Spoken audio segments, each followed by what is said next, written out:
Bonjour et bienvenue sur la chaîne de Nanton le Gobelin Noob. Aujourd'hui, numéro 51, c'est le fascicule 51 et le Louvre Boss sur Squig qu'on va apprendre à peindre.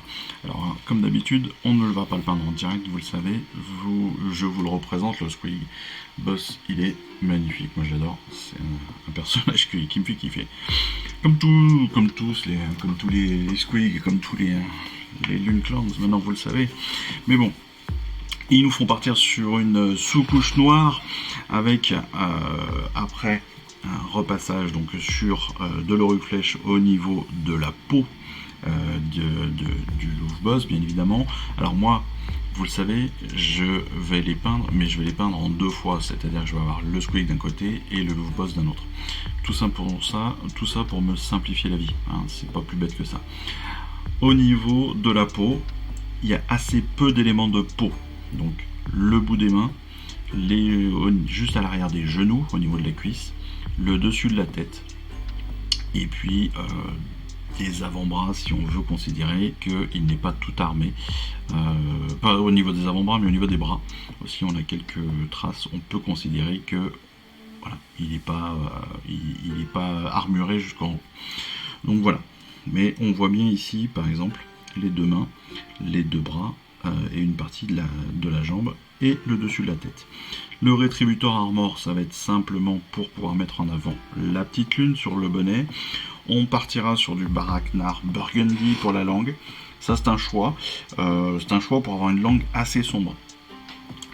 Langue qu'on pourrait aussi faire tout à fait sur une couleur beaucoup plus rosée, avec un petit brossage sec de blanc.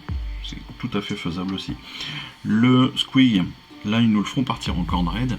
Comme je vous l'ai dit, moi, sur les grandes bottes, on a aussi tout à fait la possibilité, pour ceux qui en ont et ceux qui veulent tenter, vous avez aussi tout à fait la possibilité d'utiliser des contrastes. Je vous donne des exemples, mais ça fonctionne très très bien, par exemple avec un Doomfire. Ça fonctionne aussi très très bien, pourquoi pas, avec un Bad Moon Yellow. Ça peut fonctionner aussi très bien avec du Frost Art. Ça fonctionne très bien aussi avec du Luxion Purple. Enfin voilà, honnêtement, quasiment toutes les contrastes peuvent fonctionner avec du l'Eldari Emerald. Qu'est-ce qu'il y a encore qui pourrait très bien le faire? Du Turquoise Terradon, du Croxigore, enfin voilà, même de l'orange, hein, du contraste Griffith Hound orange, ça passe aussi très très bien. Ça change aussi un petit peu d'avoir des squigs d'une autre couleur que tout ce rouge. Donc ça aussi, c'est à vous de voir. Au niveau de l'armure, bien sûr, on part sur de l'Ilbelcher classique.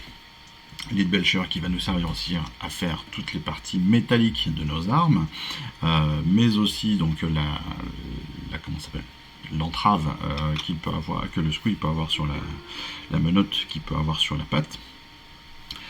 On reprendra de la Baden Black pour les griffes, même si on pourra de la même façon mettre un petit brossage pour changer un petit peu cette couleur, soit passer du noir vers le blanc, soit à l'inverse, passer du blanc vers du noir, ce qui est aussi tout à fait faisable. Les champignons seront repassés en blanc aussi, pour qu'on puisse après faire le chapeau de ces champignons. Pareil, là on nous le fait faire en Katachan. N'hésitez pas à être créatif, hein. Les champignons ça peut être de toutes les couleurs, on est sur un univers Heroic Fantasy. Faites-vous plaisir, ils peuvent être bleus, verts, jaunes, rouges, peu importe, c'est à vous de voir. Le bois bien sûr sur le Katachan, les dents de notre squig avec le Racebone, qu'on va venir après ombrer, et puis la Verlande bien sûr pour les yeux, et puis surtout pour notre petit scarabée lunaire, notre lune araignée. Pour les ombrages évidemment on part sur, évidemment quand même, on va être sur des choses assez simples à la base, donc Nuloin ou Agraxor Shade, sur la base donc métallique, et puis potentiellement sur notre squig. On va mettre aussi un petit peu de Reikland sur toute la partie métallisée dorée, mais aussi pourquoi pas sur la Verland Sunset, donc sur la lune. La Tonian Camo Shade bien sûr sur les parties de peau. On pourra repeindre le Skeleton Horde sur les dents pour vraiment les ombrer, leur donner de la saleté et voilà. Pour le soclage, eh bien justement, on va pouvoir utiliser le produit que nous avons reçu la dernière fois, donc la Greyland Earth. Ça, c'est tout à fait possible, hein, de pouvoir justement utiliser ce produit technique. Mais de la même façon, on n'est pas obligé de s'arrêter à cela. On peut aussi ne pas l'utiliser, utiliser tout ce que l'on a vu la semaine dernière. Voilà. Je trouve que cette figurine, honnêtement, elle est top. Pour moi, elle n'est pas finie comme ça. Elle est presque trop sombre, trop légère. Donc, heureusement que petit à petit, on va apprendre d'autres techniques de peinture, normalement, de mise en lumière, de choses comme cela. Mais je trouve que le squig en lui-même, même si c'est un squig des cavernes, je trouve qu'il est très très sombre. Pareil pour les champignons, voilà, moi je les vois autrement, je les vois légèrement plus colorés. Donc c'est pour ça que je vous dis que vous avez vraiment toute possibilité en fonction de vos goûts. Voilà. Vidéo très rapide, comme d'habitude pour la peinture, maintenant vous le savez, mais je pense assez simple, assez explicative. Donc j'espère qu'elle vous aura plu. Si c'est le cas, n'hésitez pas à vous abonner si ce n'est pas déjà fait, à mettre la petite cloche, à mettre un petit commentaire, ça fait plaisir. Commentaire positif, ça fait plaisir. Les autres, vous les gardez. Bien sûr, vous le savez, parce que moi je m'en fous des autres, ça sert à rien. Et puis, en attendant la prochaine vidéo qui est de la vidéo de règles, moi je vous souhaite à tous une excellente fin de semaine pour ceux qui attendent que ces vidéos. Sinon, à la semaine prochaine pour le prochain fascicule, si on l'a reçu. Et oui, parce que on espère bientôt recevoir le nouveau colis. Allez, en attendant ça, je vous embrasse. Je vous dis à très vite. Ciao, bye bye.